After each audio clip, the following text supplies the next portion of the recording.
Both the defendants, Transport for London, TfL, and Tram Operations Limited, TOL, pleaded guilty in June 2002 to health and safety offences under Section 3 of the Health and Safety at Work Act 1974, those offences being prosecuted as a result of the Croydon tram disaster.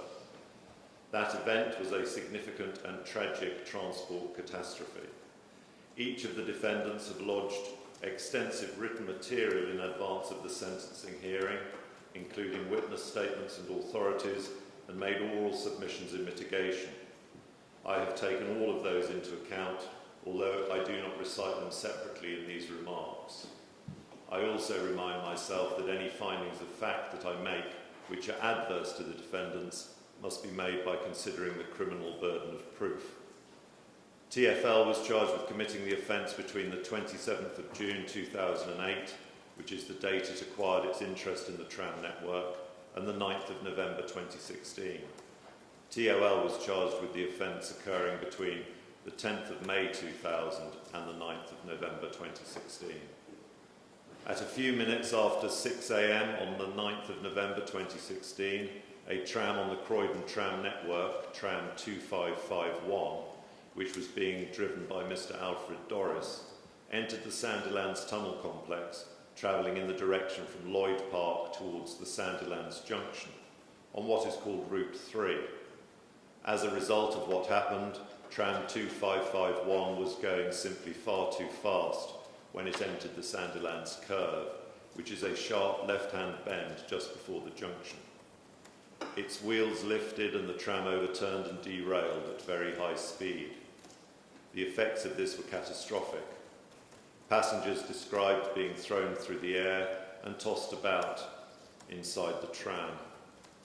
7 passengers lost their lives, having been thrown through the air inside the tram, through the glass windows of the tram, those windows not being made of impact-resistant glass, or through doors that had been torn off, and then being trapped and crushed under the tram itself, which continued along on its side before it came to a stop.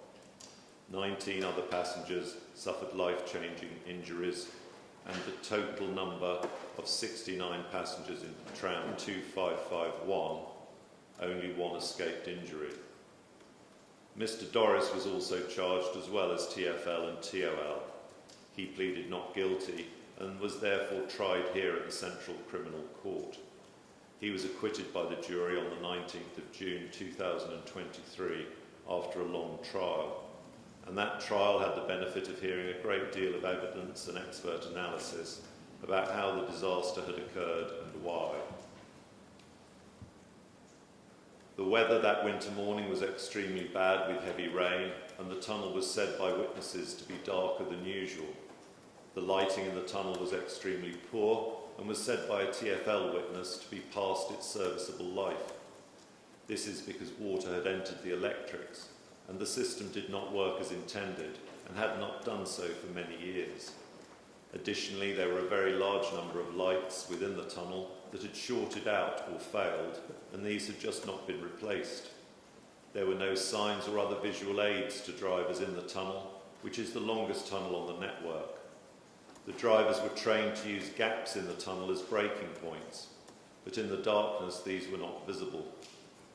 Mr. Dorris had always said from the immediate aftermath of the crash when he was rescued, and consistently afterwards, that he had become disoriented in the tunnel and had thought he was travelling in the opposite direction. Both the prosecution and the defence called very highly qualified and experienced experts, many of them professors and all of them leaders in their fields, and during the trial these experts agreed a number of extremely important points.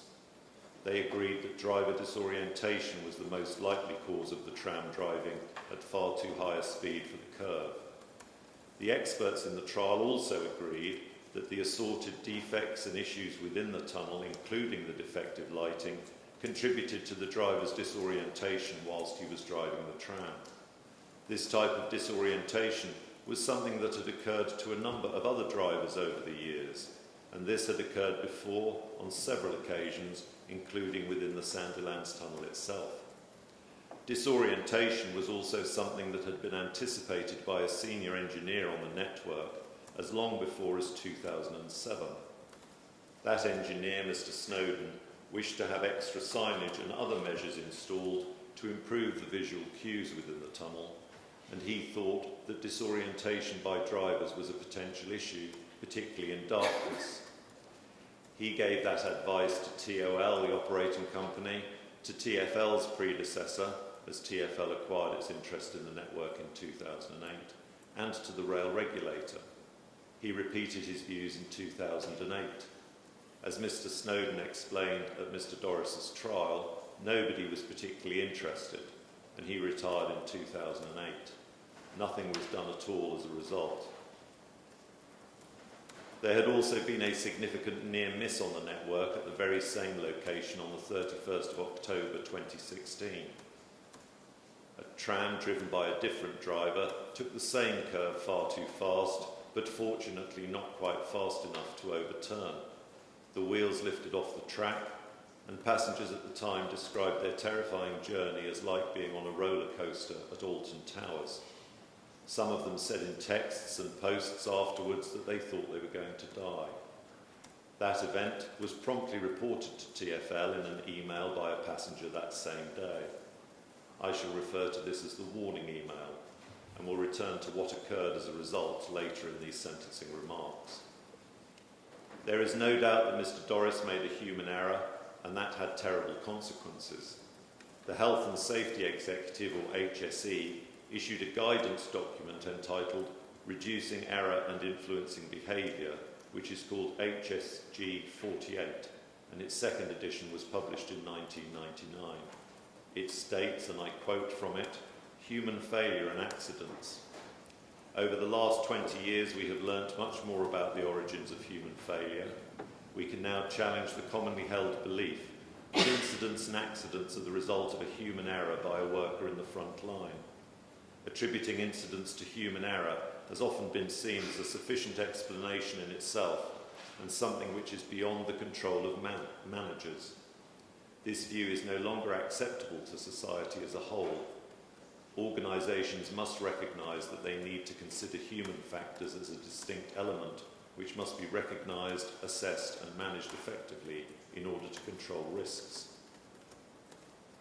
Another HSE guidance document called HSG 65, the second edition of which was published in 1997, states, and again I quote, "Prime responsibility for accident and ill health prevention rests with management. Accidents, ill health and incidents are seldom random events. They generally arise from failures of control and involve multiple contributory elements. The immediate cause may be a human or technical failure, but they usually arise from organisational failings, which are the responsibility of management. As these publications make clear, although the immediate cause of the disaster was the human failure by Mr. Dorris, there were failures of control and multiple contributory elements that caused the disaster. However, one important point became clear during that trial. There was very little credible evidence by the close of the trial that Mr. Dorris had fallen asleep at the controls, a theory that emerged very shortly after the disaster itself and one that has persisted for years. That theory was no longer supported to any appreciable degree by the prosecution experts and was also contradicted by the number of drivers who'd also become disorientated and the near misses on the network prior to this disaster, direct evidence of which was heard by the court and considered by the experts. It was also contradicted by the data evidence of what Mr. Dorris in fact did whilst at the controls in the seconds leading up to the derailment. The tragic reality of this disaster is that it is a salutary example of what the HSE was referring to in its publications. Mr. Dorris's driving that morning was not assisted by the fact that the speedometer on tram 2551 was found to be under-reporting, which means it showed a speed consistently about 10 kph slower than the true speed of the tram. Therefore, when he thought he was going at 69 kph, the speed shown on the speedometer, which was well within the speed limit of 80 kph in the tunnel that morning, the tram was actually travelling at 79 kph. Before that day, Mr. Dorris had an exemplary driving record and was a careful driver who took pride in his job. He was said to be one of the network's best and safest drivers. The derailment that morning could have happened to any of the drivers on the network. It just happened to be him. The court has heard victim impact statements from many of the victims of the crash, as well as from the families of those who were killed. The administration of justice and sentencing must be objective and must put emotion entirely to one side. However, it is only right to acknowledge the considerable human impact the Croydon tram disaster had on so many people, the passengers who were injured, their families, and in particular the friends and families of those who were killed. They were Dane Chinnery, Donald Collett, Robert Huxley, Philip Logan, Dorota Rinkovich, Philip Seary, and Mark Smith. Each of them was simply going about their normal, everyday and early morning business, heading to work on the tram. All their futures ended that morning, and their families have been left bereft. Neither TfL nor TOL have been charged with specifically causing their deaths, and I do not sentence either of those defendants as though they were guilty of more serious criminal offences. However, the periods which the charges cover are measured in years, and the harm that was risked and caused by the breaches of duty by each of TfL and TOL was of the highest order, namely risk of death and serious injury. Those risks came to their dreadful conclusion on the morning of the 9th of November 2016. To the credit of both defendants, they pleaded guilty at an early stage, and this will result in a reduction of the fines I imposed this morning. Also, neither of them was responsible for the very considerable delay that occurred prior to each of them being charged, and I take that into account too. I also take into account that the fines I'm going to impose, it will in respect of TfL be paid by public money, and that TOL, a member of First Group, may simply have to pass some of that increase on to passengers in terms of the fares that they pay. So one way or another, it may be that the wider public bear the brunt of these fines in an indirect way. However, the only sentences that can be passed upon them are fines, and this is the only way that the criminal law can deal with corporate defendants. I would not wish any of those injured or the families of the deceased to conclude that financial penalties are thought by the court to equate to their loss in some arithmetical way. The court is well aware that no sentence it can impose upon either corporate defendant can ever remedy what has occurred. TfL was responsible for the infrastructure of the tram network and TOL responsible for running the tram company. TOL employed Mr. Dorris and all of the other drivers. As a result of the breaches by each of TfL and TOL, both passengers and also drivers were exposed to significant risks of serious injury and death over a long period of time. The prosecution maintained that there were many opportunities presented over the years to each of TfL and TOL to consider the risks that were presented, assess and analyse them, and then take reasonably practicable steps to reduce those risks. I agree with that characterisation. Mr. Snowden and his prescient point of view in 2008 is but one example of this. Nobody thought that trams could or would derail at high speed. Common sense suggests as on a curve as sharp as that at Sandilands Junction. This is obvious. The risk of a fatality was assessed by one assessment as being 1 in 150 years. I am not sure how that could ever be a sensible assessment. The complacency with which the defective lighting, inadequate signage and lack of visual cues within the tunnel seem simply to have been accepted as facts of life is disturbing. I am not going to lengthen these remarks by reciting all the different features brought to the court's attention by the prosecution in their sentencing document, but I take account of them. The core failure was not even having a risk assessment performed. This was a joint failure. both TfL and TOL had safety obligations, and the operating agreement required TOL to report on safety to TfL. I am, however, going to identify some features as examples of the approach of TOL in particular, and how opportunities were missed and failures amplified in terms of safety. A route hazard assessment was done in 2005. This was incomplete in any event, with possible consequences of some hazards omitted, but it did not include high-speed derailment as a hazard at all. No risk assessment was done, and it's common ground that a hazard assessment is only a precursor to a risk assessment in any event.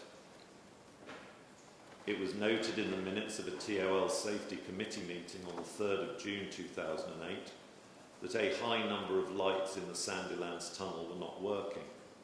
There was a request that the lighting be restored to its original condition, and it was agreed by those present that the current lighting levels should be improved, and that any further deterioration could necessitate some form of additional operational control of movements in the tunnel. A joint group called the MODS panel, meaning Modifications Panel, considered lighting at 3 different meetings in 2008, obtained quotations, discussed lighting the tunnel to network rail standards, and these matters were said to be, quote, under consideration for inclusion in the 2008 to 2009 budget. TCL, the predecessor to TfL, surprisingly stated that the original lighting was probably excessive, and Mr. Snowden cautioned against changes from the original design. In August 2008, the minutes stated, and I quote, "Tunnel lighting at Sandilands. Lighting is weak. Officially supposed to be in TCL 2008-09 budget." That's the end of the quotation. A note was included that 2 individuals were to meet and discuss the issue in greater detail. Nothing seems to have been done. The management safety review meetings that were held from 2014 onwards show an unacceptably complacent approach to safety generally. The minutes of the 24th of November stated that route hazard assessments, quote, hadn't been reviewed for a while, end of quote. Given the most recent one available had not been reviewed since 2006, this is a considerable understatement. At the next meeting on the 14th of January 2015, one of the attendees is minuted as stating he didn't think anything major needed to be changed. It was agreed that the same person would revise and republish the document, although this was not done, and another attendee suggested going back to having a leaflet with key hazards on it for drivers. It was also minuted that such a step should be, quote, in addition to the route risk assessment, end of quote, which even by then had not been done and was never done prior to the disaster. At the next meeting on the 4th of March 2015, it stated that this was still in hand. This means it had not been done. This was repeated at a meeting on the 30th of March 2015, this time with the additional word ongoing added. Again, this means it had not been done. On the 20th of April 2015, the following was changed and added, that in respect of going back to the leaflet for drivers identifying key hazards, this should be in addition to the route hazard assessment, whereas before that sentence in 2014 had read in addition to the route risk assessment. So the route risk assessment that was stated as required in the earlier minute and minuted expressly was changed so that it read route hazard assessment, of which one was already available but from many years before. There has been no explanation of this significant change being made to what was required. As the prosecution submitted, there is no indication on the minutes of how this backdated change came to be made. It is to be inferred that the committee appreciated the significance of the change that it was making. I accept that inference. This saga, which amounts to the story of almost endless recitation in successive meeting minutes of steps being taken, such as videoing the route, the work not being completed, updating the videos, carrying the item forward to the next meeting, reads as a sorry tale of lack of meaningful progress, with the entry being ultimately marked as closed without any risk assessment ever having been done. Additionally, the most recent route hazard assessment available as at the date of the disaster remained that from 2006. Additionally, the minutes of the TOL Safety Committee from 2014 show that the item from 2013 relating to review of current risk assessments went on into 2015 and then seems to have fallen off the agenda entirely. The head of safety at TOL thought that it was not for TOL to identify any infrastructure or design improvements because these were not in the control of TOL and they should not identify a need to do something and not be able to follow through on it. This is because TfL was responsible for infrastructure, so TfL would be responsible for implementing changes. But this approach by the head of safety at TOL shows an unacceptable attitude to life and limb and also is contrary to the operating agreement between TOL and TfL, which specifically requires TOL to report on safety to TfL. A derailment risk assessment was done in August 2016, but this remained a generic document. It did not identify risk of fatalities and imposed no additional control measures to deal with this.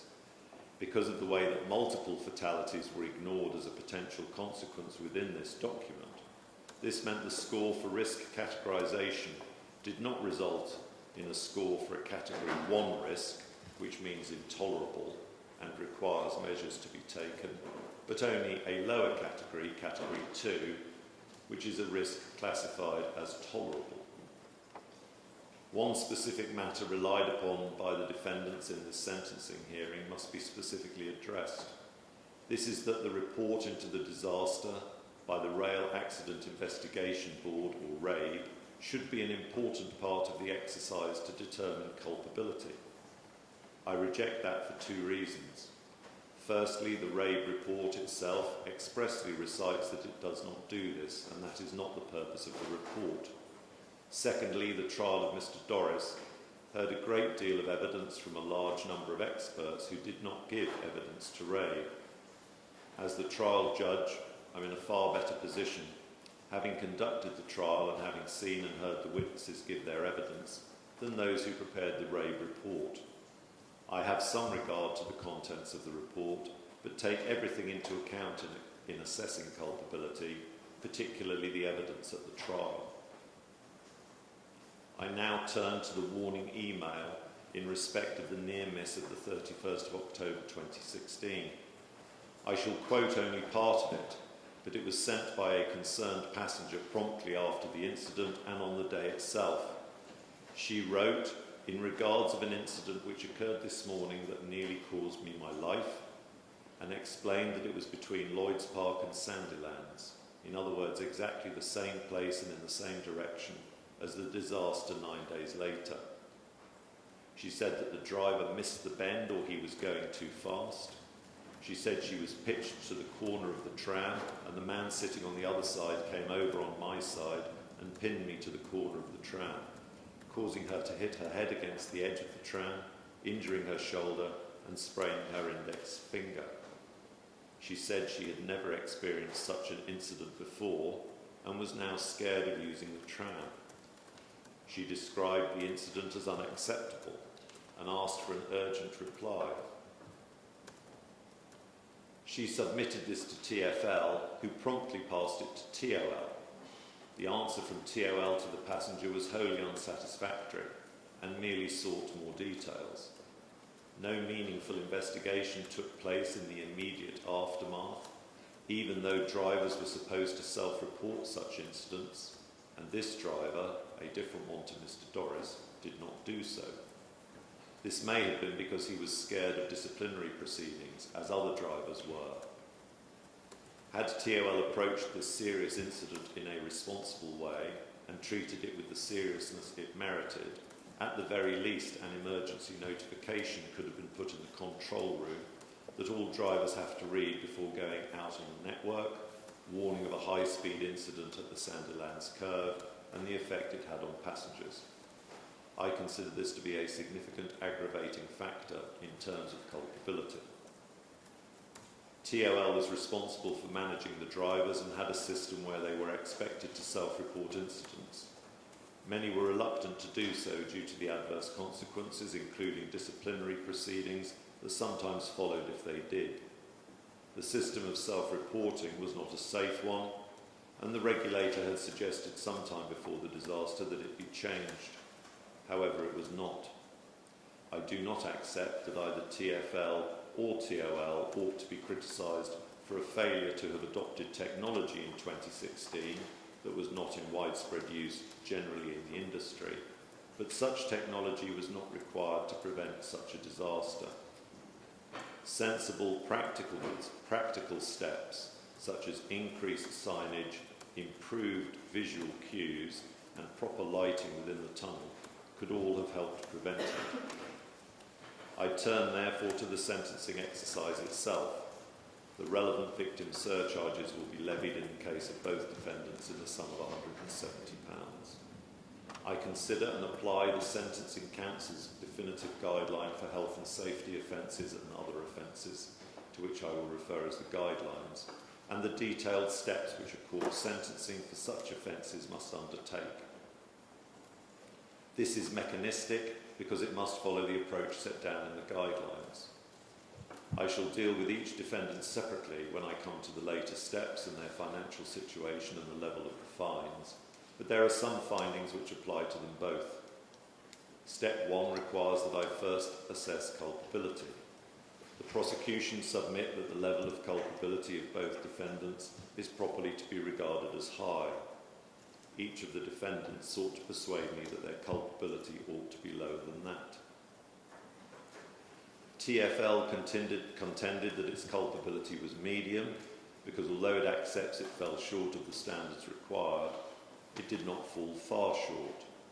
TOL also contend for medium culpability and argues that its failures to appreciate the risk of high-speed derailment was shared by the entire tram industry. I do not consider that this minimises TOL's culpability, even if I were to be persuaded that this is an accurate submission, which I am not. It ignores that there were 6 separate locations on the Manchester network where additional controls were imposed at hazardous locations, which suggests that the submission is misplaced. But regardless of that, the breaches existed for many years. In TfL's case, 8 years, and in TOL's case, even longer than that, namely 16 years. High culpability is expressly stated in the guidelines to be determined where, and I quote, the offender fell far short of the appropriate standard by allowing breaches to subsist over a long period of time.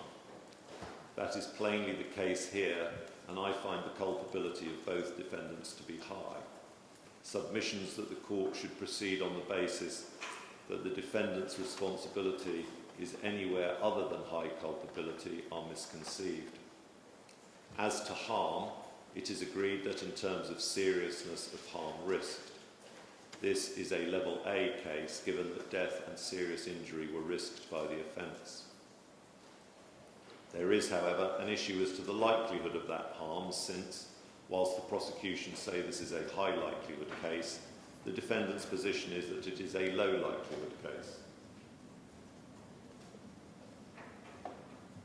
I disagree with the defendants on this too, and I find this to be a high likelihood case. This was, in my judgment, undoubtedly an accident waiting to happen, quite literally. The fact that so many years passed without such a disaster does not mean that the risk of harm was not a high likelihood. It just means that the combination of circumstances had not occurred prior to November 2016. This is essentially a fact-specific evaluation, which is ultimately a matter for the court. TOL in particular sought to deploy the law of probabilities to demonstrate that so many journeys had taken place over so many years without an incident, to justify a conclusion that it had a low likelihood of happening. Other cases where other defendants could point to systems which were in place over a period of time and say that those systems had not previously failed do not really assist, as such a finding is so case and fact specific. I have taken account of what is said in the Court of Appeal authorities relied on by the defendants, but in this case, on these facts, and with the benefit of the evidence that I have heard over a number of weeks in the trial, I conclude there was a high likelihood of harm. This was not a combination of freak circumstances that could not have been predicted or that was unlikely to occur.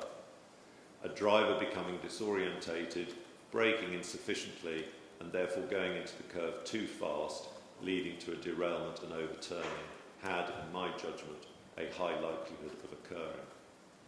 The offence by each defendant therefore comes within harm category 1 in the guidelines.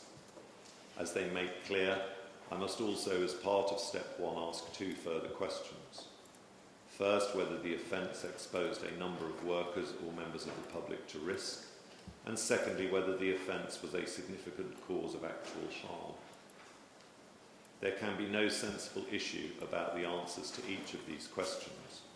A very large number of people were exposed to the harm risked in relation to these offences, namely everyone who used that route on the tram network over the years. As to the second, the offences were a significant cause of actual harm, given the occurrence of the Croydon tram disaster and its widespread impact on so many people, both injured, seriously injured, and the 7 fatalities. I give significant cause the meaning that it has in the guidelines. In view of the fact that I consider that these offences are within harm category 1, this is not a case in which it would be possible to move up a harm category, as that is the highest category already. It is nonetheless both open to the court and indeed in this case necessary to move up within the range. I consider this is required in this case, in particular given the nature and scale both of the offending and the number of people who were exposed to the risk of harm. I turn therefore to step 2. At this point I shall deal with each defendant separately. It is agreed that TfL is to be treated as a very large organisation. Its turnover is measured in billions of pounds and very considerably above the upper limit of the turnover identified in the guideline as being the threshold applicable to a large organisation. There is no specified category range for a very large as opposed to a large organisation. For a large organisation, the threshold for turnover is £50 million, and the appropriate level of fine within the large category range would be in a range of between £1.5 million and £6 million, with a starting point of £2.4 million for an offence of this categorisation. The guidelines state that, and I quote, where an offending organisation's turnover or equivalent very greatly exceeds the threshold for large organisations, it may be necessary to move outside the suggested range to achieve a proportionate sentence. That is the case here. It is necessary to move outside the range very much higher than that for a large organisation, given the size of TfL's turnover. Its turnover for the year 2022 to 2023 was £9.3 billion, which is many times the threshold of £50 million, but it would be wrong to multiply the figures in the range by that ratio. I must, however, move outside the range, whilst also bearing in mind that any fine that I impose will be paid essentially out of public money. Before leaving step 2, the court must also consider factors increasing seriousness and factors reflecting mitigation. As to factors increasing seriousness and aggravating features, I have already considered the length of time over which these failures subsisted to be a factor in assessing culpability, and I must avoid double counting. I consider that the failure by TfL to follow up with TOL on the warning email about the incident on the 31st of October 2016 that was in the first instance sent to TfL to be an aggravating feature. The defect with the speedometer on tram 2551 is also a factor that increases the seriousness of TfL's offending, as TfL was responsible for maintenance of the trams. As to factors reducing seriousness or reflecting mitigation, TfL did try to be careful about safety, and I accept that from 2008, when it acquired its interest in the network, it worked far more cooperatively and constructively with TOL than its predecessor had. It has no previous convictions and has a good record. There were effective procedures in place for other aspects of risk, and changes were made to the infrastructure within the tunnel before operations recommenced after the disaster. However, balanced against that must be the fact that the significant and long-standing lighting defects were not properly addressed until later in 2017, when Mr. Hale came on board, who gave evidence at the trial concerning the state of the lighting when he started.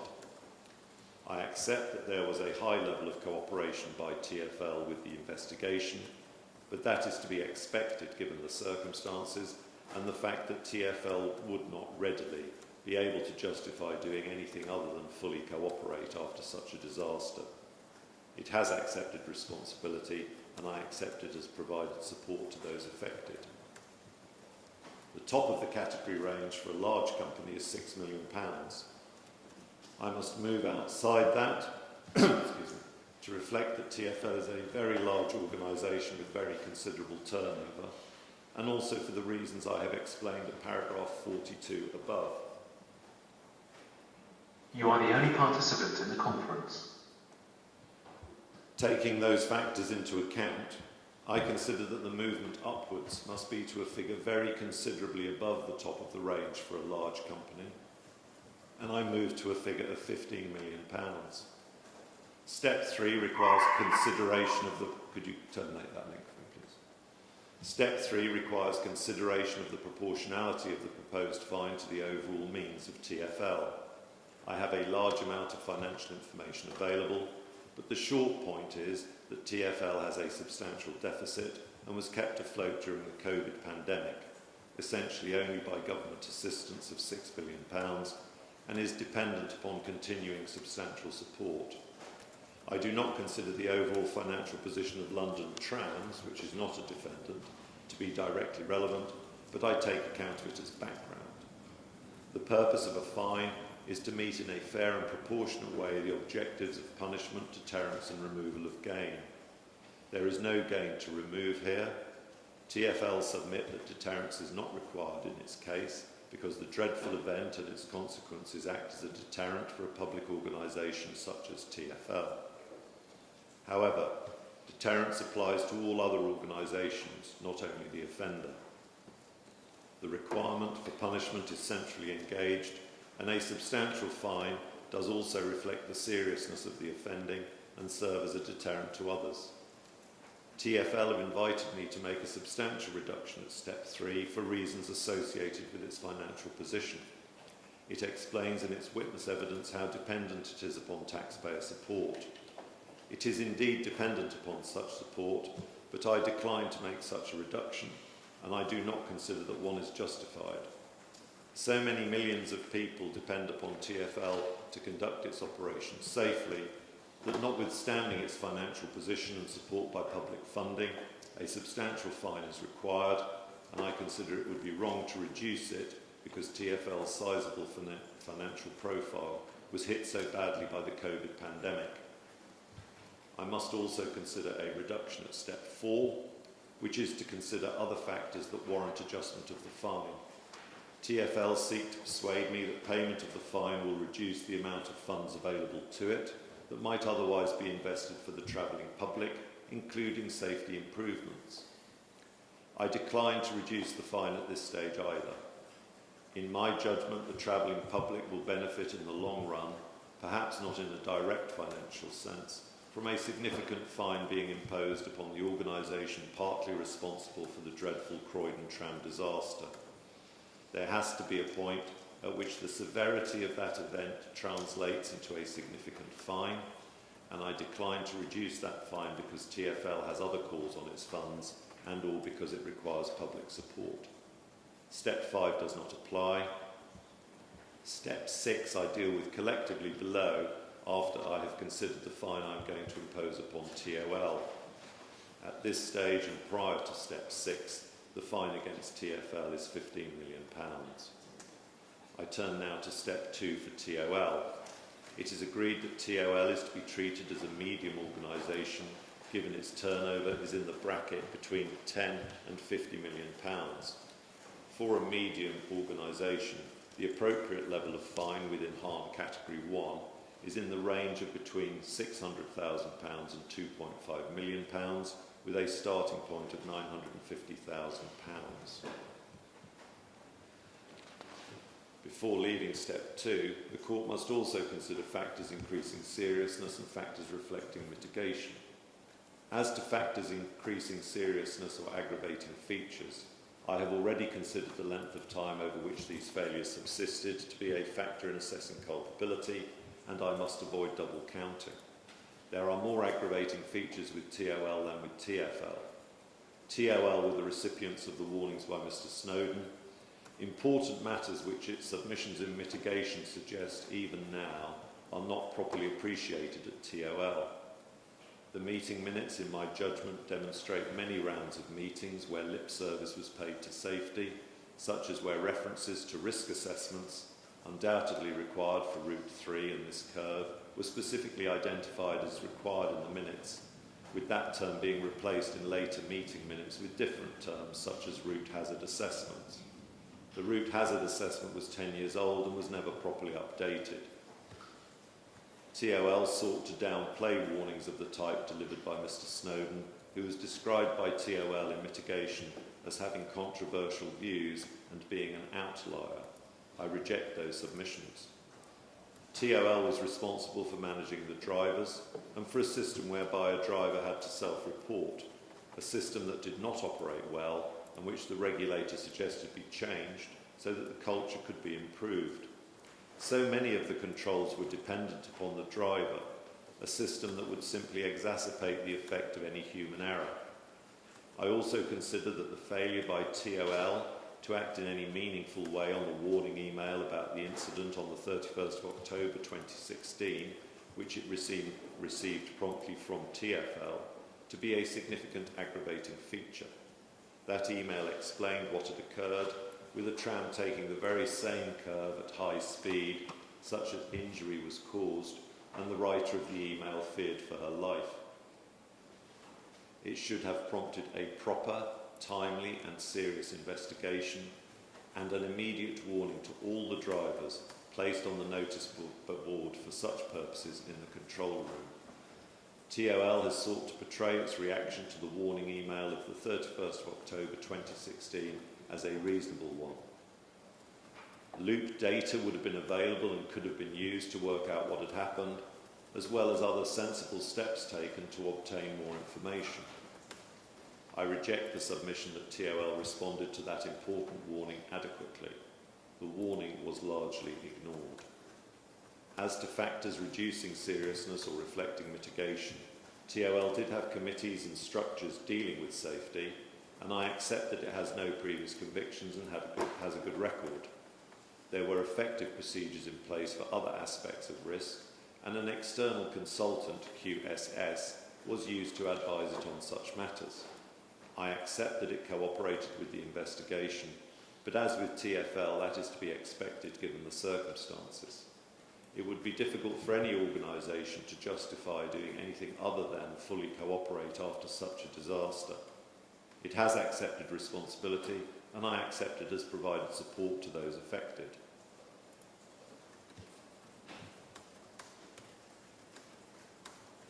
Taking all these matters into account, a significant move upwards and outside the range indicated in the guidelines is justified, and I conclude at stage 2 of the sentencing process that an appropriate level of fine for TOL in respect of this offence would be £6 million. I go on then at step 3 to consider whether the proposed fine is proportionate to TOL's means. I've studied the financial information and I consider that it is. I must also consider step 4. TOL has not paid a dividend and submits it's not enjoyed any quantifiable economic benefit from the offending, which I accept. As with TfL, although considering the matter separately as I must for TOL, I decline to make any adjustment of the fine at this step. Step 5 does not arise in this case. This brings me to step 6 and credit for the pleas of guilty in the case of both defendants. There is no issue that each defendant is entitled to the full discount available, which is a 1/3 reduction, given the fact that guilty pleas were entered at the earliest opportunity. This discount is provided to all defendants if they plead guilty at such a stage of proceedings. After that credit is applied, the fines I impose on each defendant are reduced by 1/3 from the level they would have been. This means that I impose a fine of £10 million upon TfL and a fine of £4 million upon TOL. The disparity between the fines arises solely as a function of the guidelines in operation where one defendant has a far lower turnover than the other. I am going to end these remarks by paying tribute to all those affected by the Croydon tram disaster. By this I mean all the passengers, the victims, those who attended at the scene to rescue people from the wreckage, the friends, and particularly the family members of the 7 passengers who were killed. Some have attended court every single day over many weeks. I wish to acknowledge this publicly and record that they have, without exception, conducted themselves with considerable dignity in the most difficult and distressing circumstances. That's the conclusion of my sentencing remarks.